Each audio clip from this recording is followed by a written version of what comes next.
Bueno, buenos días. Hoy vamos a hablar de un tema muy interesante en este videoblog, no sé si podcast, no es podcast, es un vídeo. Así que, bueno, tenemos al otro lado de la pantalla a José Pedrosa Galán, que hoy nos va a hablar sobre un tema muy interesante. Nos va a hablar como futbolista profesional, como deportista profesional y como psicólogo. Entonces hoy tocamos una temática que desde la pandemia, en los vídeos que hemos ido haciendo, no habíamos todavía nunca iniciado, que es la psicología del deporte. Entonces hoy pues tenemos la suerte de tener un perfil que aúna las tres cosas: deportista profesional, futbolista profesional y psicólogo profesional. Los tres perfiles. Así que, nada, José, bienvenido. Muchísimas gracias, Carlos. Un placer estar aquí contigo. Bueno, muy bien. En este lado de la pantalla, pues me tenéis a mí, que soy Carlos, psicólogo del Centro de Salud Mental de Delicias, y en este otro lado de la pantalla, José Pedro Sagala. Venga, vamos con ello. José, háblame como quieras, como psicólogo, como deportista, como futbolista. Bueno, ¿qué es la psicología del deporte? ¿En qué se basa esa especialización? Sabemos que es una rama menos conocida de la psicología, pero ya estudiada, ¿eh? Hay másteres, hay formaciones. ¿Qué es la psicología del deporte y en qué se basa? Bueno, yo siempre un poco cuando hablo con la presentación a mis deportistas, ahora les hablo un poco intentando quitar estigmas que la psicología deportiva se trata de optimizar el rendimiento del deportista y entonces eso para mí es clave, ¿no? Que no lo vean como a veces eso de que, bueno, tengo que ir al psicólogo, en este caso deportivo, pero solo si estoy jugando mal o si estoy mal, ¿no? Y yo le digo que no, que es una mejora constante y se basa en el entrenamiento, como aquel que entrena y va al gimnasio, pues esto para entrenar la mente, ¿no? Em, para mí, bueno, tiene varias áreas en el tema de la psicología deportiva, que yo creo que es un poco, un área es como hemos dicho antes, del tema del rendimiento, pues para mejorar el tema de concentración, de la motivación, de la confianza futbolista, de la gestión del estrés, de la ansiedad, tanto en los entrenamientos como sobre todo en las competiciones. Y luego, pues también un poco planificar ese desarrollo de la carrera deportiva, que esté bien consigo mismos, en ese bienestar emocional, esa salud mental de que está ahora tanto de moda, de que de tanto se habla. Y luego también yo diría que se hace un poco, aunque no me gusta a mí mucho esa palabra, porque a veces, de hecho, me piensan, este es el coaching, en este caso del Algeciras, ¿no? Y digo, no, no, bueno, soy psicólogo, pero también creo que es importante ese coaching, esa intentar motivar o estrategias de motivar, porque cada jugador tiene, y ahí está también lo bueno de la psicología deportiva o de los psicólogos, ¿no? Dar con el clic en cada jugador o en cada deportista para cómo motivarlo, cómo llegarle, ¿no?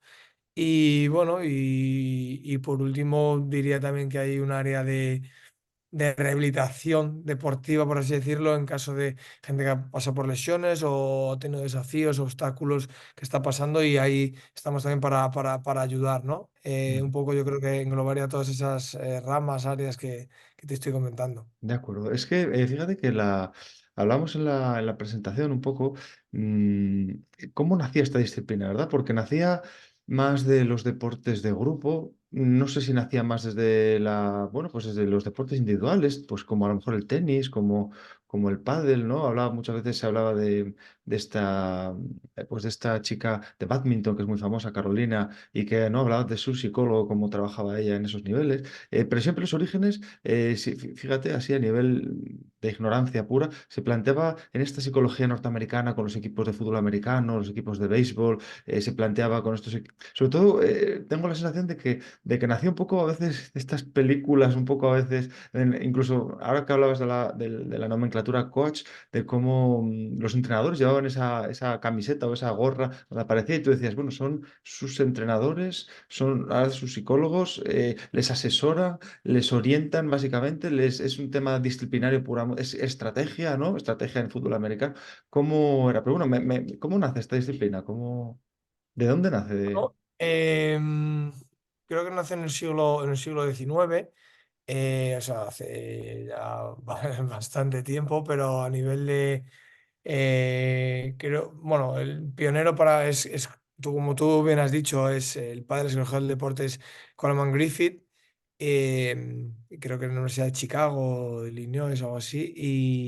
Y bueno, como tú dices, yo creo que en el tema deportivo, un poco también para mejorar esas estrategias de motivación y de cohesión del grupo y demás, pues nace esa figura, ¿no? De coach para apoyar, para instruir, para motivar a los deportistas en este caso. Y bueno, pero yo creo que el desarrollo, y hablando con mi mentor, que es José Carrascosa, un psicólogo deportivo, bueno, pues que ha estado en equipos como el Valencia, el Athletic Bilbao, ahora está en la Real Sociedad, y un poco hablando mucho con él, me dice que lo que ha cambiado en los últimos, te diría, 5 años, dice que él ve más cambio en los últimos 5 años que los últimos 20, ¿no? Porque Ujú. antes es verdad que te miraba: "Buah, ya estás loco, ¿qué vas al psicólogo?", cuando los jugadores iban con él, y ahora pues yo te pongo un ejemplo, Carlos. En las 2 temporadas que llevo en el Algeciras, pues de una plantilla de 26 jugadores, yo lo hago siempre, o mis servicios están de manera que no es obligatoria, pueden venir si quieren bien y si no también. Pues de 26 vienen 24 y el año pasado creo que de 26 venían 25. Es Joder. decir, Pleno al 15 casi, ya. ¿no? Pleno al Sí, 15 sí. casi todos. Y y bueno, y hablando con José Carrascosa, como te digo, pues en su caso igual, dice que el 90%, 95% de los jugadores te lo piden ellos o quieren ir ellos. Entonces, antes yo creo que se veía como mucho peor, ¿no? El ir a un psicólogo, y en este caso un psicólogo deportivo, como que dabas una sensación de ser débil y todo lo contrario. Para mí es de ser humilde, de querer mejorar en todos los aspectos. Que en este caso en el deporte, en el fútbol yo siempre que está la parte eh, técnica, la parte táctica, la parte física y la parte mental, pero como bien te digo, yo a veces cuando me presento un poco a los jugadores le digo: ¿qué porcentaje para ti tiene la parte mental? Y te aseguro, Carlos, que la mayoría me dicen que más del 70, 80, incluso me han dicho el 90% de importancia. Entonces digo: ¿por qué no la entrenas? ¿Por qué vas al gimnasio todos los días y no se entra en la parte mental? Y un poco tocar en esa tecla para que ellos se den cuenta que bueno, lo que dices tú o lo que dices en terapia, en este caso conmigo en las citas, yo les digo, tenemos cita hoy, tenemos conversaciones, que terapia, pues bueno, igual suena un poco más en el tema del deporte, ¿no? Ujú. Y les digo eso, que lo que hablamos ahí en esa hora, ¿no? Por ejemplo, que hay que llevarla a cabo, que hay que entrenarlo, pues como aquel que si vas un día al gimnasio que no vale para nada, ¿no? Que tendrás que ir mínimo un mes, ¿no? Pues esto, y que los resultados no se ven quizás en el primer entrenamiento, pues yo se lo inculco y se lo intento hacer ver así. Bueno, fantástico, fantástico. Había rescatado yo estas funciones un poco de pues el rol del psicólogo deportivo, un poco indagando en esta profesión, en esta especialización, y me surgieron, fíjate, estas cinco que me gustaría repasarlas contigo, comentarlas un poco, aunque bueno, más o menos las has ido ya diciendo, pero fíjate qué interesante y qué desconocido para tus compañeros de profesión. Yo no sabía que podría. Mira, estas cinco funciones, a ver qué te parece.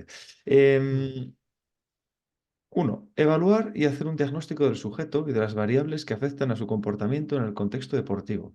Los métodos de evaluación serían los tradicionales en psicología: la entrevista, la observación, los autorregistros, la aplicación de pruebas psicométricas y cuestionarios. Dos, entrenar al deportista en estrategias para mejorar la atención y la concentración, el control de las emociones o la motivación durante el ejercicio físico. Tres, realizar informes y asesorar en el trabajo con equipos multidisciplinares. Cuatro, programar actividades para la promoción del deporte a nivel comunitario y analizar los resultados de dichos programas. Bueno, este es más un poco, bueno, más abierto, no tanto, este quizás se salga un poquito, pero bueno, interesante. Y lo último, diseñar programas de intervención y de asesoramiento, tanto personalizados como grupales. Es que me parece interesantísimo, fíjate hablamos de, mira, la técnica o bueno, sí, se puede considerar ya casi es una terapia, ¿no? El mindfulness, ¿no? Estar donde hay que estar, trabajar donde hay que estar, que en el fondo es un trabajo de concentración, ¿no? O sea, tú fíjate cómo hay profesiones en las que la concentración de estar a no estar, a lo que hay que estar, pues se basa, ¿no? En parar un penalti, en adivinar dónde un tirador va a tirar un penalti, en estar atento ¿no? Si el delantero va hacia la derecha, a la izquierda, si te quiere engañar, si te hace un dribbling, si te regatea, de estar a lo que hay que estar, por ejemplo, tirando un penalti, ¿no? Fíjate, veíamos esta semana. como varios acontecimientos muy singulares que a mí me gustaría también después comentar contigo, que son, fíjate, cómo el Madrid ganó la tanda de penaltis al Manchester City en este juego de la Champions y en esta, pues casi fases finales, ¿no? Que quedan tres partidos, dos. ¿Cómo ganó el Madrid en la tanda de penaltis? O sea, cómo estar concentrado es clave. De cómo, por ejemplo, Carolina Marín, esta chica española que juega al bádminton, que es súper conocida y mundialmente gana todas las asiáticas, esta chica, como en un deporte tan preciso como es el bádminton, cómo estar concentrada es clave. Y no sé, hablamos, supongo que de todo, de deportes precisos. Imagínate, pues, los tiradores de tiro, los de tiradores de tiro olímpico, los tiradores de arco, ¿no? Cómo estar concentrado, cómo que no te vibre la mano, que es, cómo, ¿verdad? Cómo, pues simplemente cómo disparar a puerta y estar con la tensión y el cuerpo rígido y necesario para poder, pues eso, colocar una pelota en la escuadra y no, ¿no? Pues como pues otros jugadores que te lo tiran al medio, te lo tiran bajo, incluso un jugador que hasta fue esta semana, ¿no? Está medio se cae y no sé qué jugador era un partido de esta semana y tira el balón al centro y raso por abajo y el pronto se la coge. Bueno, hablamos de esto, ¿no? Fíjate, la concentración. De todas estas funciones que te he planteado, pues fíjate, la evaluación, los diagnósticos, los test, pues hombre, a lo mejor suena un poco farragoso, ¿no? Que te pongas a hacer test ahí en un vestuario, ¿no? En un pequeño, pues eso, te desplazas a otra ciudad con un equipo y te metes en un cuartito pequeño aquí a pasar un test, pues hombre, no lo veo, no veo a un psicólogo pasando un test en mitad de un partido. Pero, ojo, pero qué cantidad de cosas se pueden hacer en psicología deportiva, me ha dejado alucinado. Sí, como bien dices, Carlos, bueno, un test, les suelo pasar un test de personalidad al principio a los jugadores y algún test de vez en cuando, o sea, alguna cosa es más puntual, pero creo un poquito más, sobre todo en el ámbito del deporte, o es clave para mí la observación en deportes de equipo, Ujú, eh, obviamente la entrevista y ganarte esa confianza también ujú, con el deportista, porque los ujú, deportistas solemos ser muy desconfiados, esa figura del psicólogo, en plan, de, ostras, este psicólogo está un poco también dentro del cuerpo técnico, a ver si le voy a decir algo y me va a repercutir a mí, porque se lo va a decir al entrenador o lo que sea. Entonces, yo noto que tienes que ganarte esa confianza, es lo imprescindible, ujú, que noten que confían en ti.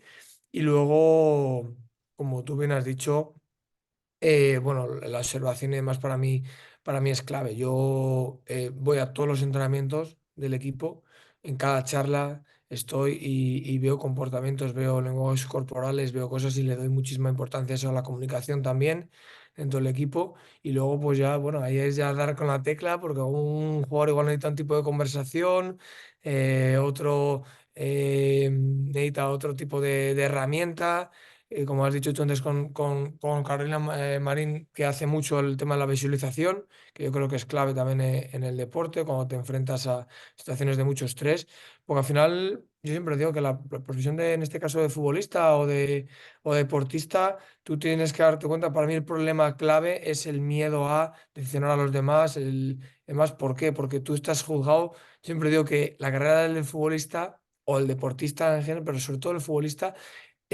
lo más difícil es que tú estás jugado en cada día.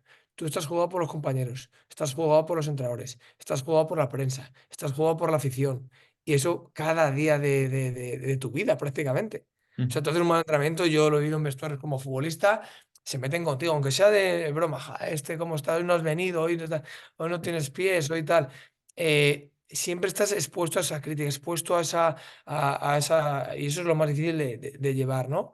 En muchos casos yo te diría que si me dices cuál es un poco el problema más común, ¿no? Ese miedo a fallar, ese miedo a decepcionar a otros y demás. Claro, justo te iba a decir, fíjate, Y sí, pero perdón, estoy enlazado a la siguiente pregunta, que era, fíjate, ¿los psicólogos deportivos creen ganadores? O sea, lo único importante es ganar, que es un poco, porque a veces la sensación que te queda es como, bueno, que sí, que no me contes milongas aquí, mientras ganemos o subamos, ¿no? De categoría o no descendamos o no tal, a mí me sirve y me vale. O sea, es como, ¿te acuerdas la técnica del catenaccio, verdad? Ponerse atrás y defender a muerte. Es como que sí, pero el fin justifica los medios. ¿Es esa la figura del psicólogo? La figura del psicólogo deportivo es crear ganadores, que no pierdan, que ganen y se acabó, y ahí se acaba.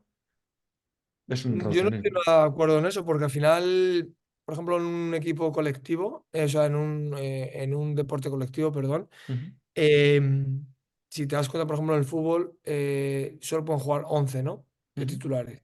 Entonces, si tú te ves como perdedor solo por el hecho de que el entrenador no te elija, Ujú, siempre va a haber muchos perdedores en el equipo, siempre va a haber gente que se siente muy derrotada. Claro. Yo creo que tienes que ir a una motivación más intrínseca, más llegar a jugar más en que él se vea en el día a día mejorando, en que él se vea que es mejor futbolista que el día de ayer, Ujú, en que vea que esto es una carrera de fondo, porque yo le pongo ejemplos de muchos futbolistas que he tenido, o en mi caso, pues que igual te llega muy tarde el éxito ujú, y también valorar qué es el éxito. Para uno el éxito puede ser, como dices tú, solo ganar o ganar títulos y para otros vivir de lo que haces, ver que estás mejorando, que eres buen compañero, que sumas, que estás dentro de un equipo y sabes tu rol, que aunque no juegues, pues que ayudes al compañero. Bueno, hay muchísimas variantes.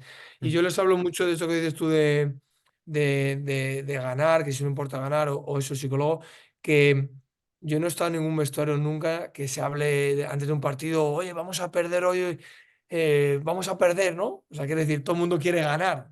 O sea, no hay en todos los vestuarios que se dicen, tal, hoy hay que ganar, hoy solo nos van los 3 puntos, hoy hay que ganar, hay que ganar. Entonces, para mí, cuanto más te alejes de eso, que solo, como yo les digo, hace que ponerte piedras en la mochila y llevar más peso y ponerte tú una carga extra. No, vamos a fijarnos en nuestro plan de juego, vamos a fijarnos en las cosas que tenemos que hacer bien, en la concentración en las cosas que me pide el entrenador, en las cosas que yo sé que hago bien, en mis fortalezas y minimizar mis debilidades. Estar concentrado en comunicar, porque eso me hace estar más, como tú has dicho antes, en ese estado de flow, que es el estado de fluir, ujú. donde no pienso más allá que en la tarea, no me vienen pensamientos, digamos, un poco que intentan sabotear a mi cerebro, ¿no? Que suelen estar y están ahí. Entonces, buscar un poco eso. Y luego yo también les hablo mucho de que esto en el deporte al final es comprar boletos de lotería, ¿no? O sea, si yo hago todo bien, hago el entrenamiento invisible, como bien, me cuido, soy buen compañero, entreno, intento al máximo, estoy concentrado, hago las herramientas de psicología deportiva de respiración, de visualización, lo hago en mi casa. Tengo un nivel de activación óptimo sabiendo cuál es el mío óptimo antes de jugar y demás. Estoy comprando muchas papeletas. ¿Puedo jugar mal un partido? Seguramente, dos, tres, pero a la larga, seguro que a la larga, haciendo esas cosas bien, como yo también les hablo mucho, ese Dios del fútbol me lo va a premiar. Cuando hablo de Dios del fútbol es que al final la vida, cuando tú haces las cosas bien, es por un lado o por otro te lo va a premiar, ¿no? Pero claro, hay que irse la película no en el próximo amigo que el entorno me pone, porque entonces las motivaciones van a bajar, las frustraciones van a salir y entonces hay que hacerles ver a ellos que esto es una carrera de fondo y como yo les digo mucho, es comprar muchos boletos. ¿Quién tiene más probabilidades de triunfar? ¿El que compra o de que le toca la lotería? ¿El que compra un boleto o el que compra 100? Pues Sí, ya que sea por probabilidad el que toca 100. Pues esto creo que en el deporte es un poco lo mismo, el que hace las sí, cosas bien sí, sí, sí. y aparte irte tú preparado, porque es como que va a un examen. Yo les digo que el sábado es el día del partido, pero si yo sé que he hecho todo bien de alimentación, de descanso, no sé qué, he entrenado bien, he hecho visualización, ya he pensado en el partido y tal, es que voy más preparado a ese examen, voy con menos nervios, con menos estrés, que es lo Sí, que se trata. Cuanto sí, menos sí. estrés, más fácil va a ser que yo rinda a mi máximo nivel, a mi nivel óptimo. Sí, es curioso este fenómeno porque, ¿verdad? Hablamos de las multicausalidades del éxito, pero seguramente también haya multicausalidades quizás del fracaso, ¿no? A veces, pues fíjate, me viene ahora mismo a la memoria cuando has hablado de la alimentación, del cuidarse, del descansar. Fíjate los sobrepesos en los deportistas profesionales. En futbolistas se ha visto, ¿verdad? Cómo cambian de país. Cambian de cultura, cambian de alimentación, cambian de, ¿no? Pues hablaba de, fíjate, pues de la llegada de Cristiano Ronaldo, su regreso al Manchester, ¿no? Y hablaba de cómo en Inglaterra, que es un país que quizás comer bien cueste mucho dinero y comer bien suponga mucho recurso, porque lo normal es comer mal. Entonces, como un futbolista profesional no se puede permitir comer tartas, tartitas, biscotes, patatitas fritas, cosas pues que al final te engorda. O como, pues fíjate, hablamos de figuras como Ronaldo, como Casano, gente que cambió de cultura, cambió de país, pasó de Italia a España, Claro, pasó de... ¿Y cómo se engordaron? ¿Cómo si te gusta comer y te gusta lo sabroso? Claro, España o Italia son países que precisamente eso no lo facilitan, claro, ¿no? Y hablamos, ¿no? Pues hablaban de la historia de Casano, de cómo comía croissants en el hotel, ¿no? Y le subían croissants y le subían... Claro, pero que es que un futbolista profesional a lo mejor no es que no pueda comer croissants, a lo mejor se trata de que tiene que cuidar mucho eso. Y hablaban pues también de cómo Ronaldo, cómo Cristiano Ronaldo o Vinicius, el más actual, cómo Vinicius cuida en extremo su alimentación, ¿no? ¿Verdad? Entonces, cómo sumaba a la potencialidad de una raza que es la suya, la raza negra, sumaba a cómo se cuide, claro, ese tío es una bomba física, ¿no? Es un auténtico maquinón, ¿no? O Ronaldo, que ya es un tío que se acerca a los 40 años, pero claro, si ves que come brócoli, pollo hervido y etcétera, claro, dices, tiene casi 40 años, pero a lo mejor tiene biológicamente el cuerpo de un chaval de 25, ¿no? Entonces, bueno, que hablamos de multicausalidades del éxito, ¿no? Y no nos vamos al mundo de la nutrición, pero fíjate cómo hay casos pues que son exitosos a pesar de que pasan los años, que me parece tremendo eso, ¿no? O sea, el caso de Cristiano Ronaldo me parece tremendo, ¿no? O sea, Sí, también te digo una cosa, Carlos, que yo, y esto lo he vivido en mis carnes, ujú, que estoy un poco obsesionado con estar bien físicamente, ¿no? Cuando ya, jugaba más antes. Y creo que a veces, creo que lo escuché en un podcast a alguien y decía que no se puede querer nada al 10, que hay que quererlo al 8. ya, En el ya, sentido de que tampoco te puedes obsesionar con eso. claro, Porque dos cosas, yo no sé si estoy de estudios, pero a veces cuando tienes un nivel de grasa muy bajo, tiendes más a lesionarte. Yo en mi caso tengo niveles de grasa muy bajos. Creo que era incapaz a veces tú de comer una patata. El sentimiento de culpa ya, si me he tomado incluso una cerveza un día ya, ya, porque soy deportista profesional, no puedo hacer esto, porque entonces no me merezco. ya, Entonces era un poco esa síndrome del impostor, pero creo que eso tampoco es bueno. Y yo ya, entiendo mucho, creo que un día a la semana es bueno pues comer para la mente, más que para el cuerpo, como es sí, igual, para la mente, para liberar, sí, para no sé sí, qué. ¿Por qué te digo esto? Porque también hay estudios a nivel de estrés del futbolista y yo te puedo asegurar que yo, por ejemplo, hasta los 30 años tuve 6 operaciones y me lesionaba muchísimo. ujú, Y no tengo pruebas al respecto, solo mi propia experiencia. Tengo ujú, que decir, desde los 30 a los 38 que sigo jugando a día de hoy, me he ujú, lesionado mucho menos. Supuestamente es más decadencia, ya eres sí, mayor, sí, sí, el cuerpo tal, tienes que, supuestamente tendré que lesionarme mucho más. ¿Por qué yo creo que no me lesioné? O por qué antes yo creo que me lesionaba y además he tenido operaciones o lesiones muy raras. Y yo eso de verdad que es una cosa que me lo planteo mucho y creo que el nivel de estrés que tenía yo, el nivel de exigencia conmigo mismo, de ujú, querer siempre estar como en alerta, de querer rendir, ujú, de estar un poco estresado ya, emocionalmente más, me hacía lesionarme. Esos niveles de cortisol, de tal, me hacía Yo creo, estoy convencido sí, de que muchas de mis lesiones eran causadas por el estrés que era encima. Es decir, cada día era como, o cada partido era como, me lo tomaba como una final. Tengo que comer bien, no, tengo que comer esto exactamente, tengo que cuidarme como no duerma 8 horas, tal, y eso tampoco es bueno. Y claro, ahí, claro, bueno, lo mismo.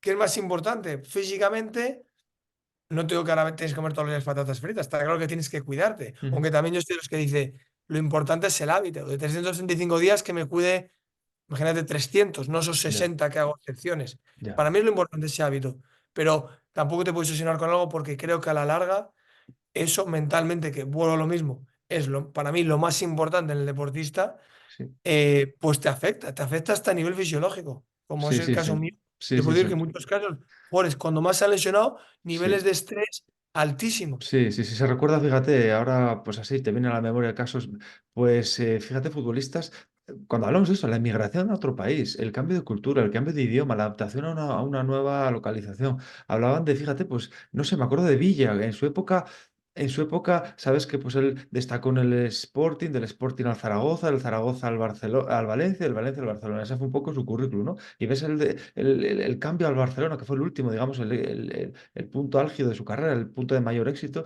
en el Barcelona, cuando las cosas se pusieron mal y se rompe la rodilla. Y es verdad, y se ponen mal, pero ¿qué es mal? Pues mal es a veces ves la presión del público, mal es los comentarios, más él no soporta la prensa de Barcelona, porque si toda la prensa ataca, pues imagínate la de una ciudad grande, enorme, ¿no? Una ciudad como Madrid, como Valencia, como Sevilla, como Barcelona.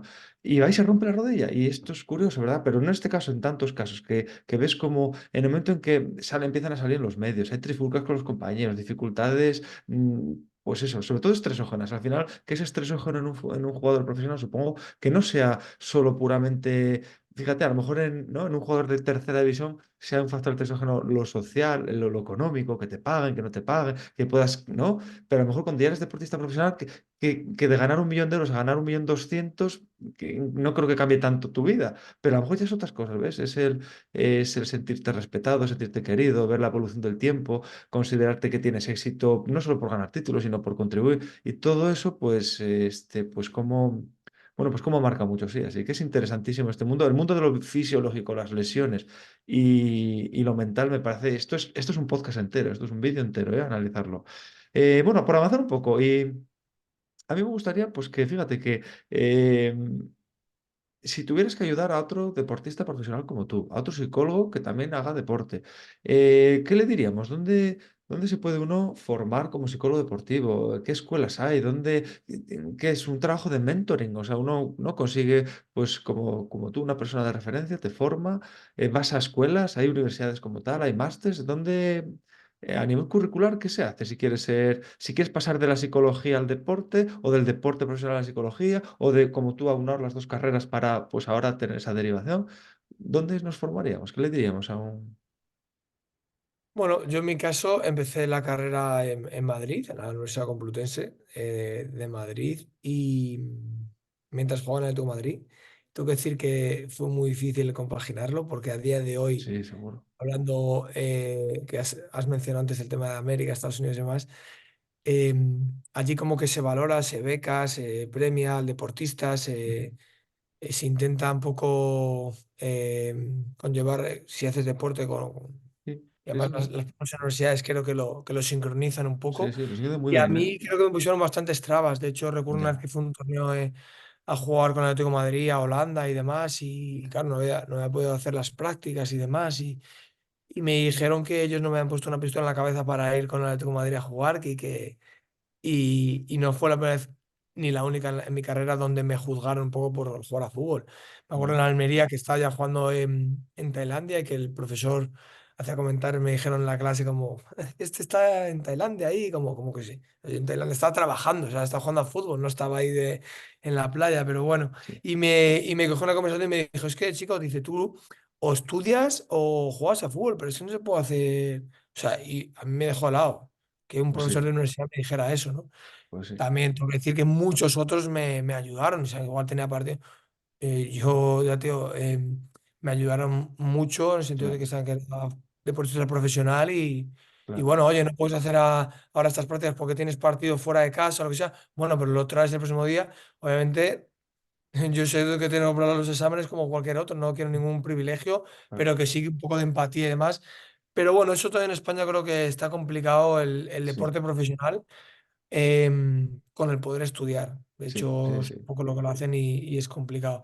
Pero bueno, al sí. final me cambié a Almería también porque tenía, de hecho, de aquella tenía una oferta del Deportivo, pero en Almería tenía la carrera de psicología. La continué. Otra crítica que voy a hacer al sistema de bueno, como era, creo que era, yo estudié la licenciatura, que era la licenciatura del plan del 99 y cuando ya fui a Almería era otro plan distinto. Ujú. Y recuerdo que igual 12 asignaturas que había aprobado, pues me las pasaron en créditos de libre porque era otro plan de estudios en Almería y tuve que volverlo a hacer. O sea, Ya, como que tuve que hacer otro curso, ya, habiéndolo aprobado ya en la Complutense, pero que no era el mismo plan de estudio.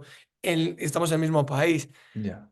Para mí eso, bueno, Sí, sí. bueno, fue, digamos, un hándicap importante. Acabé la carrera y, bueno, luego me formé con un psicólogo deportivo que es Alejo Navera, que estuvo conmigo en el Atlético de Madrid. Hice las prácticas de fin de carrera allí y luego hay másteres de psicología deportiva y luego hay másteres muy, muy interesantes, ¿no? Yo ahora estoy en un máster de formación. Yo creo que lo importante es no dejar de formarse. Estoy en un máster ahora con otra psicóloga deportiva, COS, que nos que está muy bien eso porque nos juntamos muchos psicólogos deportivos y digamos que exponemos casos, cómo lo tratas tú y tal, y Muy un bien. poco, pues bueno, yo creo que la clave es esa, ¿no? El poder seguir formándote siempre y seguir aprendiendo de otros compañeros de Claro, profesión. sí, Y sí, sí, sí, una parte muy fantástico. bonita donde te sientes que ayudas al deportista y eso al final te sientes muy realizado, por eso estoy muy contento con esta labor que estoy haciendo. Qué bueno. Y un poquito por acabar, nos quedan 5 minutos. Yo esto que planteabas del tema de las en Estados Unidos, la verdad es que es increíble. Yo tengo ahora un chico que está en Missouri y este chico es deportista profesional y además estudiante de universidad. Y no veas becado desde España qué condiciones tienen en Estados Unidos. Es increíble. Jugando al soccer que llaman ellos, al fútbol nuestro, bueno, pues al soccer, qué condiciones tienen ellos tan buenas, qué beca tiene, cómo puede compatibilizar. Fíjate, este chico está estudiando ingeniería, que aquí en España sería de una dedicación absoluta. Bueno, pues este chaval, fíjate, no te digo nada, ¿sabes a qué hora comienza este chaval los entrenamientos de fútbol diario? Todos los días entrenan a las 6:30 de la mañana, están entrenando, para que el chaval cuando acaba a las 8 llega, se ducha y a clase. Y entonces compatibilizan ingeniería con el soccer. Fíjate, está becado desde España, es de una familia muy humilde y le están pagando todo. ¿Y cómo lo está haciendo en Estados Unidos? Cosa que aquí sería muy, muy imposible ser ingeniero y ser ingeniero y futbolista. Sería, ostras, entonces, ni en la privada. Pues fíjate en Estados Unidos qué nivel tienen de compatibilidad. Muy interesante este caso, ¿eh? Para otro momento, pero para acabar, nos quedan 5 minutos. José, que a mí siempre me gusta una bibliografía, un par de libros, algo que a ti te haya gustado en esta formación de psicólogo deportivo, que te interese, que te parezca muy bonita para empezar, para leer, para... Un par de libros, un par de referencias, danos. Bueno, hay un libro de un psicólogo deportivo del Levante que se llama Juego número 30 que está muy, muy bien, la verdad. Ujú, Lo leí hace poco. Y luego hay un libro y no es un psicólogo, pero es un, es un ujú, coach, pero es muy bueno, que sí, es La primera vez que le pegué con la izquierda, de Imanol ajá, Barrondo. Él fue coach en la selección de México, en la Real Sociedad. Es un libro muy interesante. Él habla a veces de que al futbolista, y eso se lo plagio un poco, habla de conversaciones, ajá, porque en esas conversaciones hay acción, que no es hablar por hablar, sino que a veces, y eso para mí es clave, puede haber un clic con un futbolista, algo que te cambia, ¿no? Que te cambia tu carrera, que da un claro, vuelco, porque te hace cambiar el nivel cognitivo a los pensamientos que a veces sí, tienes arraigados y que te limitan, ¿no? sí, Esos dos libros me gustan mucho, luego Fluir en el fútbol, Inner Tennis, que es dentro del mundo del tenis, también me ujú, gusta Open de Agassi. Bueno, fenomenal, soy muy, muy dado a leer y creo que hay libros que a nivel psicológico ayudan mucho. Hay fenomenal, otro libro de otro psicólogo, por eso se llama Emilio Gómez Nosti, que es la psicología de la emoción qué o bueno, la psicología en los equipos. Bueno, hay varios libros sí. que me han ayudado y que a veces pues que te dan herramientas y te dan ideas muy buenas donde tú puedes plasmarlas en tu trabajo diario. Fenomenal. Bueno, pues después de todas estas referencias, que han sido unas cuantas ya, después de tu experiencia como futbolista profesional, como psicólogo profesional, después de todo, hoy damos por cerrada esta entrevista. Mil gracias, José. Otro día, pues fíjate, a lo mejor, mira, deberíamos de preparar una intervención especializada, fíjate, en hablar, José, de las lesiones y su vinculación con lo emocional, o sea, de cómo podemos hablar del fenómeno psicosomático en el deporte profesional, ¿verdad? De cómo, por qué estando estresado y habiéndome mucha tensión y estando desubicado porque estoy en la otra punta de España, cómo voy y me rompo la rodilla. O al revés, o cómo estoy, fíjate, viejo, en teoría, viejo, viejo, pellejo. Dice, bueno, pues hijo, viejo, pellejo, pero no me he lesionado. No me he lesionado en 8 años. ¿Y cómo puede ser? Cuando estaba bien, me he lesionado continuamente. Bueno, pues esto, fíjate qué interesante, te cito para una futura conversación aquí, para que vinculemos esto y analicemos juntos el mundo de las lesiones y el mundo del estrés emocional, del mundo del fracaso, el mundo de lo difícil de este mundo. Pero para hoy, mil gracias, José. Interesantísima tu intervención y nos vemos en un futuro seguro. Muchas gracias. Gracias a ti, Carlos, por contar conmigo. Un Gracias. avance Adiós. importante. Gracias.